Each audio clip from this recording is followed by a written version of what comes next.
Atos capítulo 12, verso de número 1. Naquela mesma ocasião, o rei Herodes decidiu maltratar alguns da igreja. E matou ao fio da espada Tiago, irmão de João. Vendo que isso agradava os judeus, prosseguiu, mandando também prender a Pedro. E aqueles eram os dias dos pães sem fermento. Tendo-o detido, colocou-o na prisão, entregando-o a 4 grupos de 4 soldados cada um para o guardarem. E pretendia apresentá-lo ao povo depois da Páscoa. A palavra diz que Herodes, ele intencionalmente queria maltratar alguns da igreja. E vendo que aquela decisão, aquela atitude agradava parte da população, ele decidiu intensificar mais aquele ataque.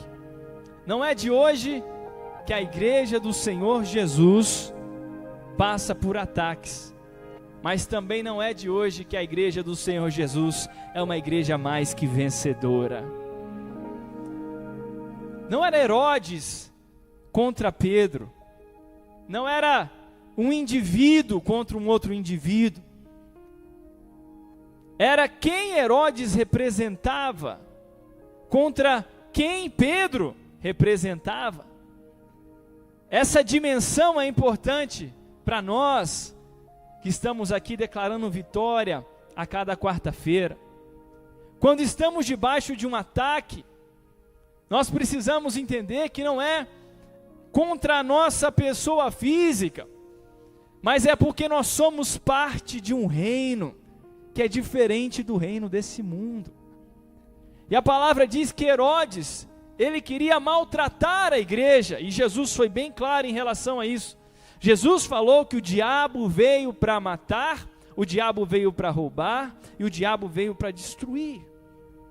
E ele continua se levantando em nossos dias, de formas diferentes, e outras formas semelhantes, incitando pessoas, incitando situações, para que de alguma forma possa tocar na igreja do Senhor Jesus.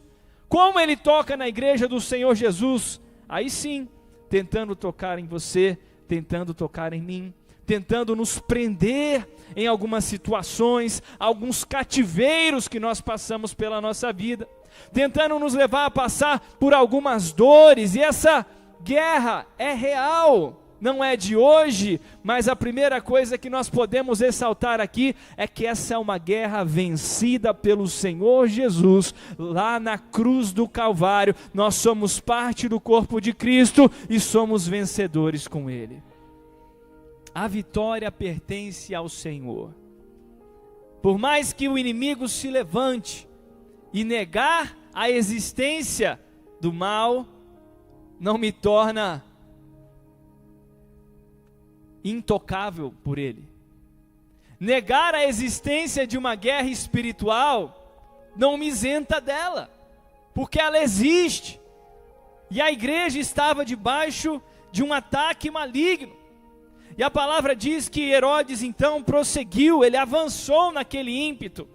O diabo, ele tenta avançar cada dia mais. A pessoa às vezes pensa, se eu não mexer com o diabo, ele não vai mexer comigo. Isso é um engano, isso é uma mentira. Não, eu não quero me envolver muito com a igreja, não. Eu não quero me envolver muito com a palavra, não. Porque se eu mexer com o diabo, ele vai me atacar. Jesus já disse, o diabo veio para roubar, para matar e destruir, independente do cristão se posicionar ou não. Mas eu tenho que, pelo contrário, me firmar ainda mais na palavra do Senhor, sabendo que o inimigo pode até vir por um caminho, mas a palavra do Senhor me garante que ele vai fugir de nós por 7 caminhos. É uma garantia da palavra de Deus. E se você está debaixo de um ataque, Se você está passando por um momento específico, a palavra diz, naquela ocasião, existem certas ocasiões, existem certos tempos em que parece que o inimigo se levanta de uma forma mais intensa. E se você está num tempo como esse, eu quero declarar mais uma vez sobre a sua vida, que a vitória já pertence ao Senhor e à igreja, e você é parte disso, e que aquele que se levantou contra ti por um caminho, ele vai fugir, ele vai cair diante de ti. Herodes se levantou, ele foi ainda mais agressivo contra Pedro, mas o verso 5 nos diz, Pedro estava na prisão, mas a igreja orava a Deus com insistência em seu favor. O verso 5 nos traz algumas armas espirituais que a igreja usava naquele confronto. O verso 5 nos fala da importância da oração. Meus irmãos, não tem como nós andarmos em vitória sem uma vida de oração. A oração é uma chave. Jesus orou. Jesus orava, melhor dizendo. Jesus, antes de escolher os discípulos, ele orava. Jesus, quando enviou os discípulos no meio do mar, estava lá no cume do monte orando.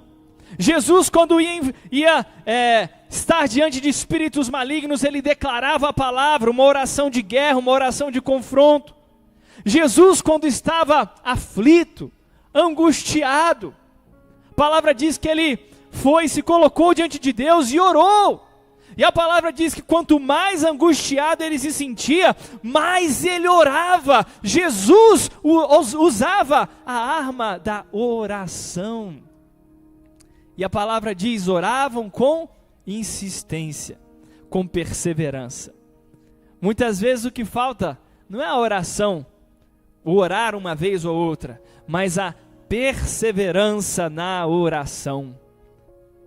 A nossa oração e a perseverança são armas espirituais que nós podemos usar para viver de fato a vitória que nos foi dada em Cristo Jesus. E o verso 5 fala, não que uma pessoa orava. O verso 5 nos diz que a igreja orava. Quando nós estamos aqui reunidos nessa noite, tem algo poderoso acontecendo. Sentindo ou não, nós somos uma igreja que está reunida em oração. A igreja estava orando, tem uma versão que diz, incessantemente por Pedro. E o verso 6 diz, quando Herodes estava para apresentá-lo, naquela mesma noite, Pedro estava dormindo entre dois soldados, algemado com duas correntes, e as sentinelas guardavam a prisão diante da porta. Esse verso nos mostra que quando o inimigo está prestes a fazer aquilo que ele planejou, o Senhor tem uma intervenção de surpresa. Quantos podem testemunhar em alguma situação da sua vida, que você esperou socorro por muito tempo, e no tempo que você menos esperava, o socorro veio de uma forma milagrosa? Quem pode testemunhar alguma situação que você testemunhou na sua vida, né? Quando Herodes estava prestes, a palavra diz, ele estava prestes a concretizar o seu plano contra Pedro. A palavra diz que naquela mesma noite, o Senhor enviou o seu anjo. Verso 7, de repente veio um anjo do Senhor, e uma luz resplandeceu na prisão, e ele tocou o lado de Pedro, e o despertou dizendo, levanta-te depressa, e as algemas caíram dos seus pulsos. Aleluia! O Senhor enviou um anjo sem que ninguém visse. Eu gosto sempre de trazer um paralelo entre essa passagem e a passagem de Paulo e Silas na prisão. Quando Paulo e Silas estavam orando, o que aconteceu? Veio um terremoto, e a palavra diz que houve barulho, e houve ali tudo se agitando, e as algemas de todos se quebraram, e aleluia, como é bom quando Deus faz esses terremotos, essas situações visíveis, estrondosas, mas existem livramentos de Deus, que são silenciosos. Existem livramentos de Deus que muitos não vão saber nem o que está acontecendo, mas você no seu interior vai perceber: eu fui livre hoje. Quantos estão entendendo? Diga amém. Ele é Deus de livramentos. Existe uma guerra além do que se vê. A guerra visível era os soldados, as algemas, Pedro ali, cabisbaixo, isso era visível. O que ninguém conseguia ver é que também havia um anjo que estava desfazendo as algemas, estava acordando Pedro de novo.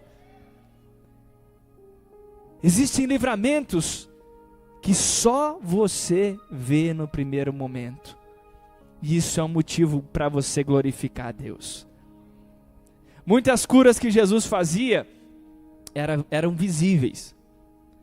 No sentido de que um paralítico se levantava e andava. Toda a multidão via.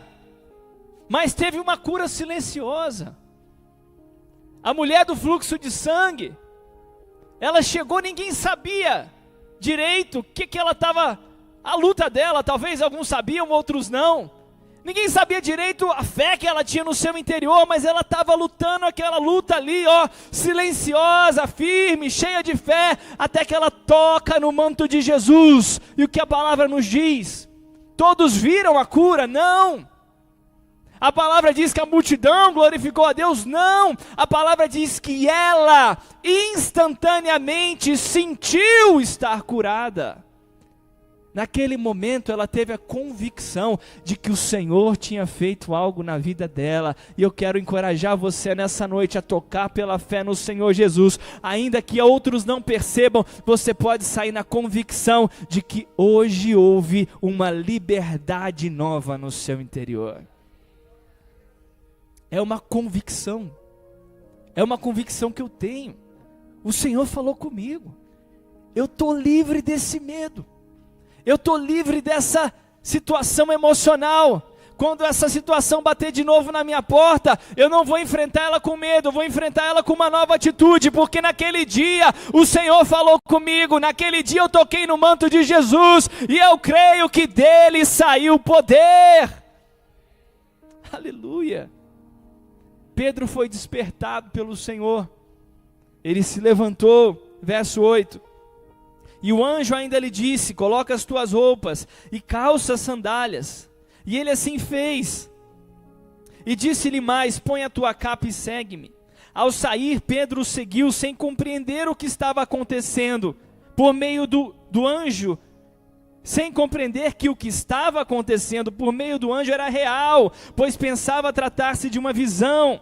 Depois de passar pela primeira e segunda sentinelas, chegaram à porta de ferro que dá para a cidade, que se abriu sozinha para eles, e saindo desceram uma rua, e logo o anjo se afastou dele. Então, caindo em si, Pedro disse: agora sei que de fato o Senhor enviou o seu anjo e me livrou da mão de Herodes e de toda a expectativa do povo judeu. Aleluia.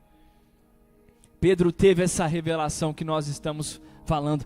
Agora sei de fato, o Senhor fez algo. Ninguém viu até agora, mas eu sei que o Senhor já fez. Eu sou uma prova viva de que Ele enviou o seu anjo, Ele enviou a sua palavra, Ele estendeu a sua mão, Ele trouxe liberdade para mim. Interessante que a palavra diz no verso 10, que eles passaram pela primeira, pela segunda, foram passando ali em níveis de acesso, até que tinha uma porta de ferro.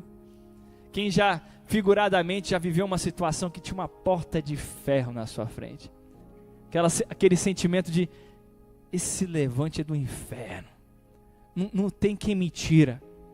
Eu vi a algema ser quebrada, eu vi Deus fazer uns sentinelas dormirem, passei de um nível, passei de outro nível. Aí você chega num lugar, parece que tem uma porta de ferro com a mensagem do diabo: daqui você não passa. E tem vezes que Deus faz virar farelo, que nem em Jericó, né? Desmorona. Agora, tem vezes que Deus simplesmente fala: abre. Nada se despedaça, mas é o primeiro portão automático da história. A porta de ferro se abriu. Tem vezes que Deus abre portas sem você nem saber qual chave Ele usou. Você chega naquele contexto novo. Não tinha uma porta aqui? Eu estava preocupado com qual seria a chave, com qual seria a ferramenta, qual seria o instrumento. E quando você percebe, Deus abriu sem que você soubesse nem a chave que Ele usou, porque a porta que Deus abre, ninguém fecha. A porta que Deus abre, ninguém fecha. Ninguém fecha. Eu creio que Deus está ministrando isso para nós e para algumas pessoas especificamente. Talvez você está preocupado, receoso, com medo de perder algo que Deus abriu para você. Quero declarar isso sobre a sua vida. A porta que Deus abre, ninguém fecha. Abriu para Pedro. Ele saiu, se viu livre. Sabe o que é isso, meu irmão? É fruto de oração da igreja. Até Pedro precisava da oração da igreja.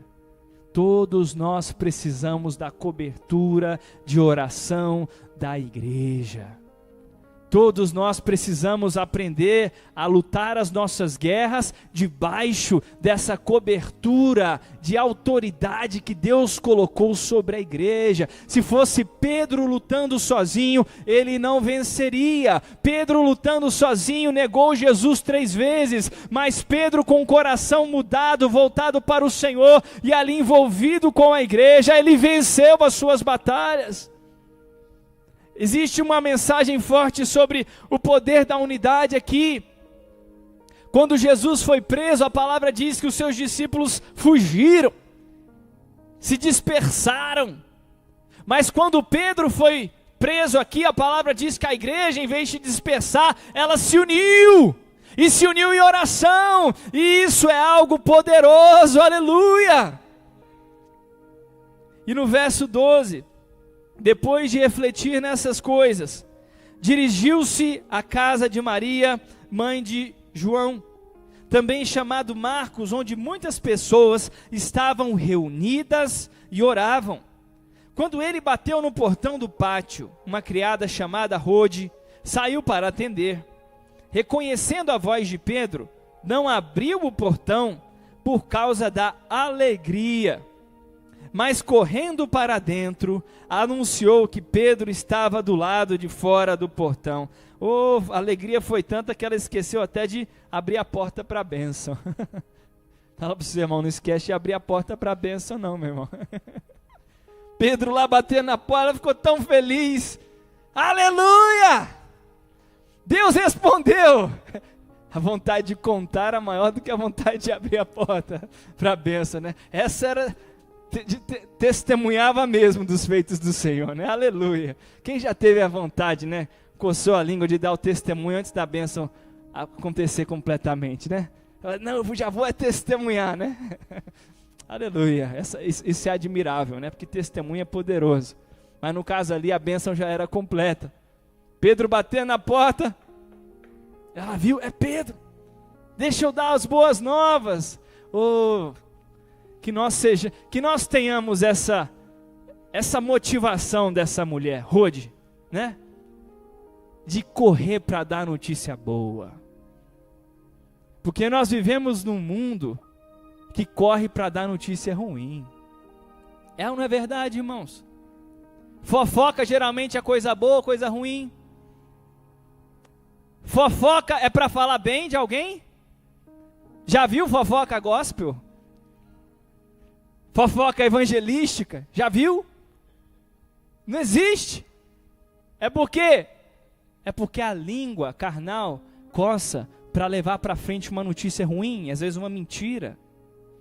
Mas a língua do espiritual, quando ela percebe que Deus está colocando algo novo na porta, ela já quer anunciar as boas novas do Senhor. Temos que ser mensageiros das boas novas, mas abre a porta para Pedro, não deixa ele de fora não. E ela correu para contar para a igreja ali, né? E no verso 15 lhe disseram: estás louca? Ela porém insistia, mas eles diziam: é um anjo dele.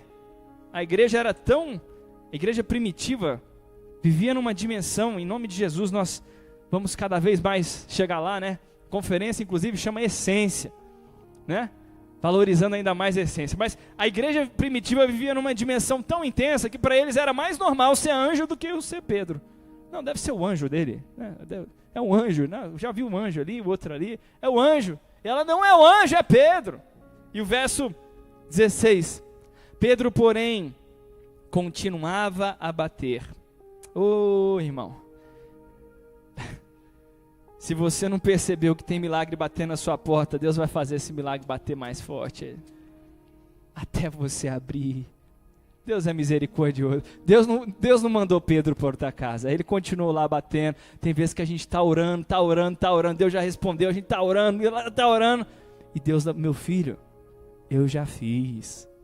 Abre o teu coração, abre o teu entendimento, perceba que eu fiz de uma forma diferente que você esperava, mas eu fiz mais do que você pedia para mim. E Pedro continuou batendo a porta, e quando abriram, eles o viram e ficaram espantados. Aleluia! Eu gosto de sempre falar essa frase quando leio Atos 12: em casa de oração, milagre bate a porta. Em casa de oração, milagre bate a porta. E Jesus nos lembra que a igreja é chamada de casa de oração. Nesse lugar é um lugar que milagres batem a porta. Quando você vai para a tua casa e faz daquele lugar uma oração, um lugar de oração, aquele lugar é um lugar que milagres batem a porta, porque em casa de oração, milagre bate a porta. Eles estavam orando por Pedro, pensando como o Senhor vai fazer, e de repente Pedro está lá batendo a porta. Que ao sair daqui nessa noite, em nome de Jesus, você possa abrir o seu e-mail, possa abrir o seu celular, possa receber uma ligação que vai ser o Pedro que Deus enviou para a sua vida. As boas novas do Senhor. Nessa semana eu declaro sobre a tua vida, creio que Deus está liberando isso sobre nós como igreja. Em casa de oração, milagre bate a porta, e o Senhor vai trazer esse favor sobre a tua vida, em nome de Jesus. Aleluia. Vamos ficar de pé, irmãos, por favor.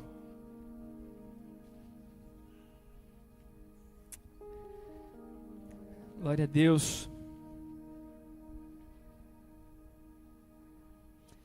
Nós somos igreja do Senhor Jesus Cristo.